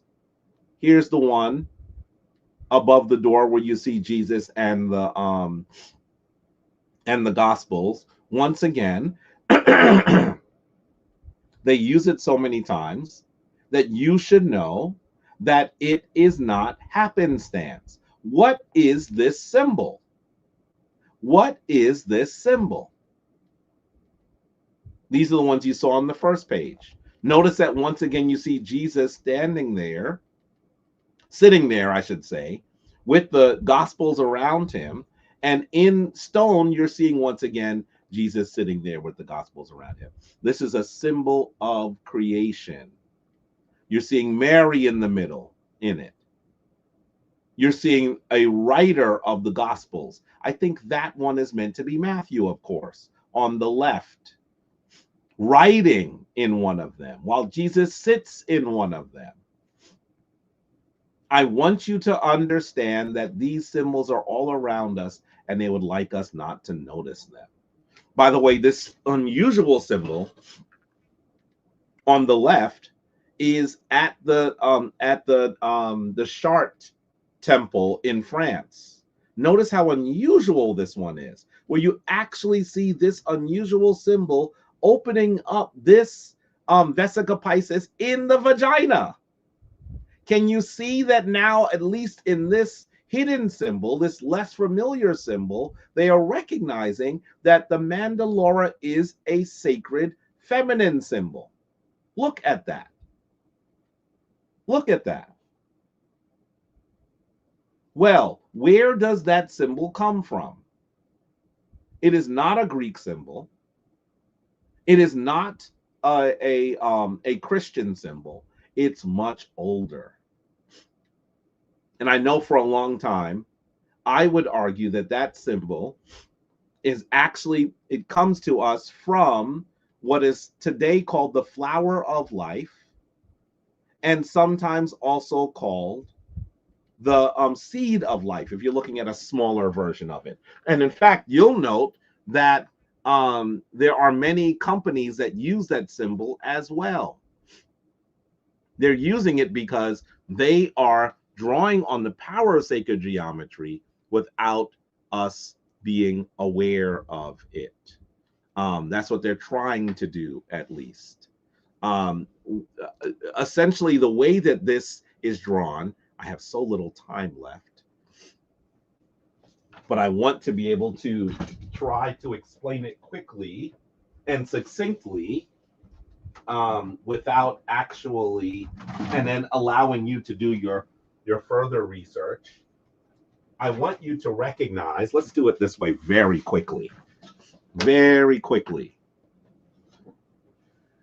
As you look at this, I want you to recognize that you are seeing a depiction of the creation of the universe, right? So here's a whiteboard. Let's do it this way. Very often when we think about the all, we can consider the all. Oh man, are you telling me that now I have a marker that does not write as I'm trying to rush? I must have left it uncapped and so it dried out on me, because I certainly use it for a class meeting. Oh man, Jabari, how you do that, brother? Give me a second here. I'm gonna find it. Let me do it this way. I'm gonna draw it on a piece of paper. Okay. So, oh, now I missed the wrong. Rushing doesn't always work. Okay.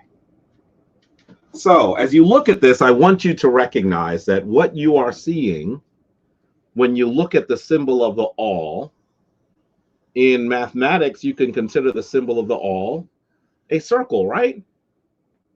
Why? Because it is 360 degrees. That means everything. If you turn around, it's everything. But very often, you might not recognize it drawing this symbol. If you drew, now let me do this as well. By the way, this symbol is sometimes the symbol that the Kemetic people used for Ra. So it's not just a circle. It also connects to divine sacred Kemetic thought. And then as you look at this, you're going to see you have a circle and you have its center point. In many ways, the circle is the center point, because if to draw this circle, you have to use your compass to create a point and then open your compass and move it 360 degrees. So this point in many ways, philosophically, is the divine, because all of 360 degrees, everything is created by this. If you move the point while you are drawing the circle, you will not have a circle. It will be misshapen. So this circle has an important relationship to its center point. Do you know that as you draw from here, you can get to the point where you begin to see that all of geometry can be created from this. Yes, it does look like the Target logo. Yes, it does. It also looks like the American Express logo. It also looks like the sting for the Columbia Broadcasting System, or CBS, the channel. Well, if you draw another circle which shares this point on its circumference, and another point on the circumference is its center point, you'll get something that looks a little bit like this. Now, I'm drawing this freehand, so forgive me if it's a little misshapen. I'm just trying to give you the idea. You have two symbols, right? This is the Vesica Piscis. It is a symbol of creation, because once you come from here and move out to creating the rest of the world, the rest of the shapes in the world, while still creating the sacred relationship between this center point and this center point. Here's the radius, by the way, which creates this circle. It is the same radius which creates this circle. You are now getting to the point where you are beginning to create all of the other shapes in the universe by simply drawing circles. And remember, the circle is nothing more than this central point. That's a lot to go through, right? I hope you understand what I'm saying here. But this is where sacred geometry came up with the importance of this very portion here. It is where we get the Vesica Piscis from. And if you continue to draw circles, let's say if we put a dot here and created a radius here and drew another circle, you'd begin to draw circles, and you would actually get to the point where you can draw every other shape in the known universe by just drawing circles. Do you understand what I'm saying? This is how sacred geometry gets us to, you get to begin to understand that this is not just mathematics, not just geometry, but a way of understanding the physical world. And this is where you actually get the symbol that is known sometimes as the flower of life. That is what you are seeing. A way for us to look at the flower of life. Now, for a long time, people argued that this was a Greek symbol, even though the earliest drawing of it is actually in a Kemetic temple, the temple known as the Asarion today, the temple of Abydos or Abtu. Much of it is underwater. I've been there. That's my picture on the left. Much of it is underwater, but above on one of the walls, you will see this drawing. It is a drawing that gives us the origin of this symbol known as the tree, the tree of life. That's what you're seeing. You're seeing the seed of life. I'm sorry, the flower of life. And these symbols come about by just drawing circles. You can actually create the rest of the universe, which is really just the creation of that one point. You might recognize that there are some companies that now begun to use this symbol, and they're simply beautiful, right? But they're more than just beautiful. They are a commentary on the very order of the physical universe. How about that wellness company that creates things like what's the best way to describe this? They create things that are connected to yoga and to wellness. Definitely there's that company. The one that uses it most obviously is the company known as Gaiam, right? Take a look at their logo here. There's the Gaiam logo. Can you see that they're using this intersection that is sometimes called the seed of life? Can you see that? It is a beautiful image, and it's created by simply drawing circles. That's what you're seeing here. So there's some that said that this was a Greek symbol because of where it was drawn in the Kemetic temple. They actually argue that there must have been either sand or water above there, because if it was in its original orientation, when the Kemetic people, when the native Kemetic people built it, they wouldn't have drawn it so high up in that temple known as the Assyrian. And so that is why we had these. Oh, goodness. What did I just do? Did I just... Give me a second. Let me bring back the presentation. There we go. And so I used to have arguments with people about this for an extensive period in the early 2000s. And then I was taking a walk with Yasira Hotep and a sister who lived in the Kemetic tradition, but wasn't necessarily a scholar in the Kemetic tradition. But living in the Kemetic tradition, I think, honed her eyes to see things in a certain way. Really tiny sister whose voice could fill a room. Her name was Pelea, is Pelea. She's still with us. And I thought it was so interesting that as you look at this, as we went into the Metropolitan Museum and saw this device, this cosmetic container, she recognized that the symbol was there. I had seen it hundreds of times and not seen it. The lighting in that room was very bad, but I'm going to tell you, she saw it and pointed it out. This actual item belonged to Hot Nefer. These are for the parents of Queen Hatshepsut. And it is in the Metropolitan Museum. I'm going to tell you, the Metropolitan Museum should recognize that within their midst, they have the world's oldest creation of the seed of life.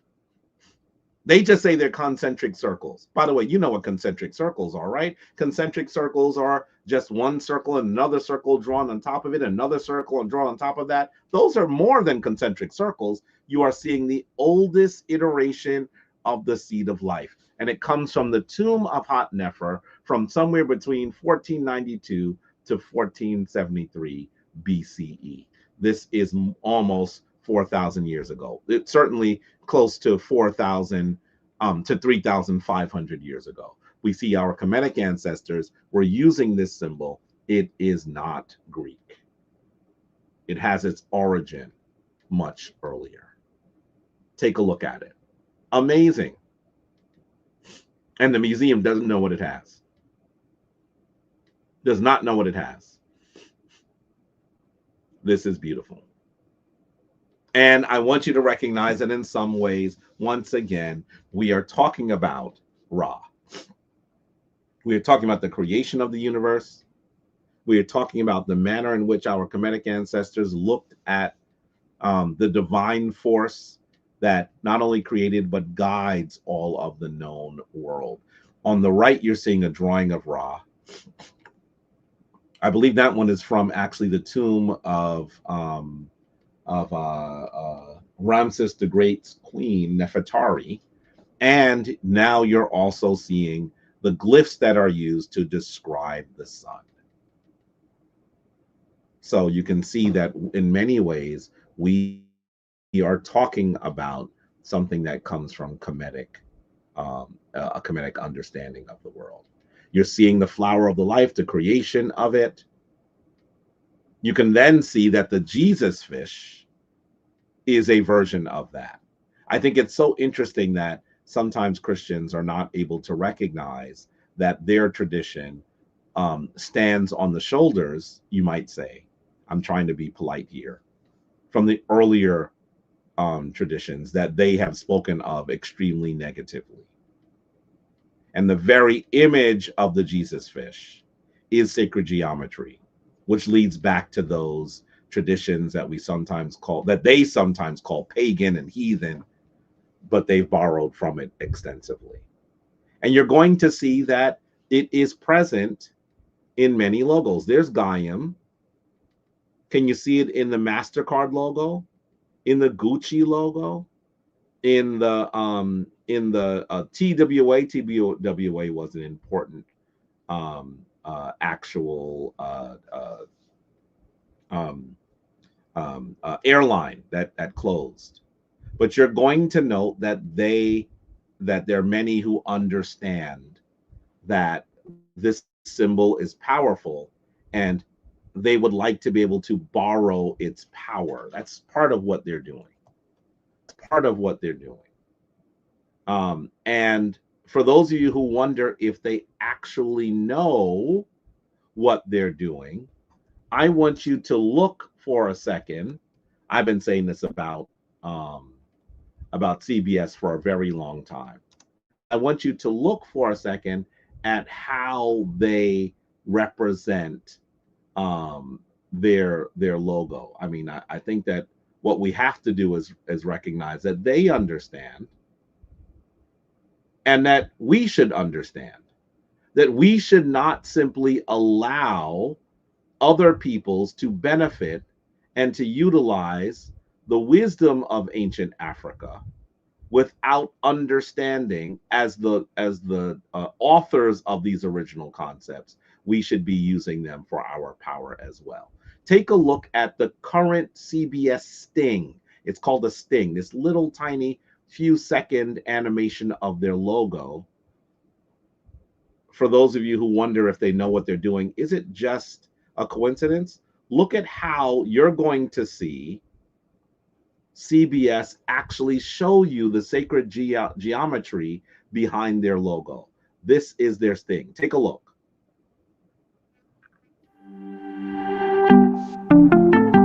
Did you see it?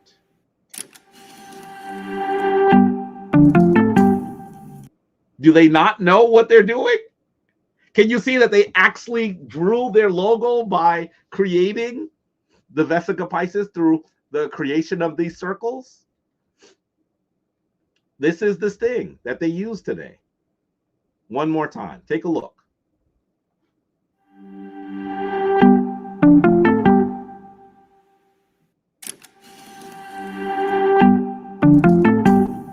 I want you to understand that people know what they're doing. This is how you're able to recognize that they are drawing on these concepts which your ancestors originally brought into the universe in power. And you should be using it as well. Really briefly, we're after 2 o'clock. I want you to just recognize that you're not just seeing sacred mathematics in things that philosophers and mathematicians draw. You can see the world of math in nature itself. This is actually a conch, a seashell cut specifically in half. Can you see that you're looking at a geometric progression? You're seeing both geometry and mathematics. It is so clear when you look at things beneath the surface that the divine force uses mathematics. In fact, the study of mathematics and geometry is coming to a better understanding of the way in which the divine has ordered the universe. Take a look at this red cabbage cut in half. Can you see that's math there? It's not just a tasty food, something nutritious, it's math. It's geometric progression. And take a look at, you're looking on the lower center at a sunflower, and on the right you are looking at an aloe plant. This process is this actual mathematic progression is the same mathematic progression that governs all of life. It has been called after a scientist known as Fibonacci, the Fibonacci sequence. That is what it is usually called today. And yes, we see Sen Gavin has entered the room. The Fibonacci sequence is connected sacredly to what is known as the golden ratio. And there are scholars that have begun to recognize that the golden ratio is issued in Kemetic temples. You must understand that your ancestors brought this understanding to the world in divine sacred, in its divine sacred nature. You'll notice when you look at things sometimes, you're going to say, this is mathematic. Look at the leaves at the top of the pineapple. Look at the fruits. By the way, do you know that each of those is an individual fruit? We think of a pineapple as one fruit, but each of those is an individual fruit. But as you look at it, can you see that mathematics is involved, are involved? This is powerful. And of course, as we look at the horn, we see a similar progression. And of course, this animal that wears these heavy horns is usually considered the ram.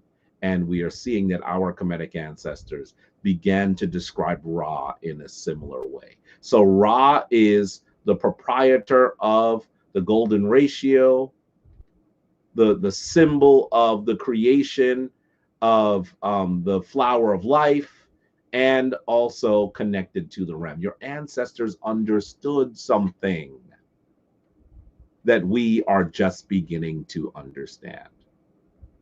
What I would like you to do, here is your homework. I would like you to choose a symbol, choose a shape. And then I want you to start drawing. Hopefully you'll do this today and you'll find it really rewarding. I want you to start drawing, get yourself a compass. By the way, you can get 2 sticks and do it. And start drawing circles to draw the shape that you thought of first. This is how you're going to become a sacred geometra.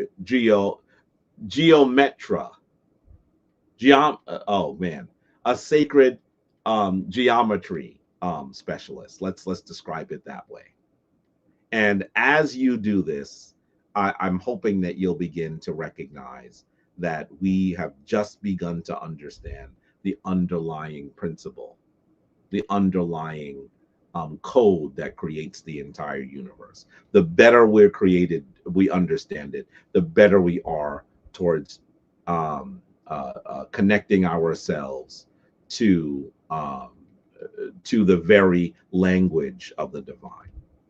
So we've been here for more than 2 hours. Can I go ahead and just simply say to you, the divine force in me greets the divine force in you. I'm hoping that you're going to continue to do this work. I'm hoping that you're going to find it powerful and that you're going to continue it. As you draw your images, why don't you put them on social media? Hashtag Kemetic Ascension, so that we're able to see you're doing the work. With that, let me just give you our final affirmation. I'm going to say, Amasuan Panter, Sauksumitran Panter, Autuaura Maketi Pahirura. Give yourself to the one most high. Keep yourself daily for the divine, and do it tomorrow just as you did it today. Tual Winter. Thank you to the divine. With that, I'm hoping you got a lot out of this. We had a lengthy Kemetic Ascension today. Did you, hey Jabbar, did you see my Black Mathematics presentation on Sunday? I did not. Please send me the link. I missed that one. I'm really hoping that you are going to continue to do the work and that you'll find it really rewarding. Can I say Shem Ma'at? Go forth in divine balance. We will see you all soon. Do the work. And please remember to support your sister, Sinette Fafanta, who lost her son. Remember to celebrate the birthdays of Hemnetter, brother Kepra, and also of Sinette Shenka. Please go ahead and have an amazing, amazing, amazing day of Ra. We love you, we appreciate you, and we'll see you soon. Shem Ma'at.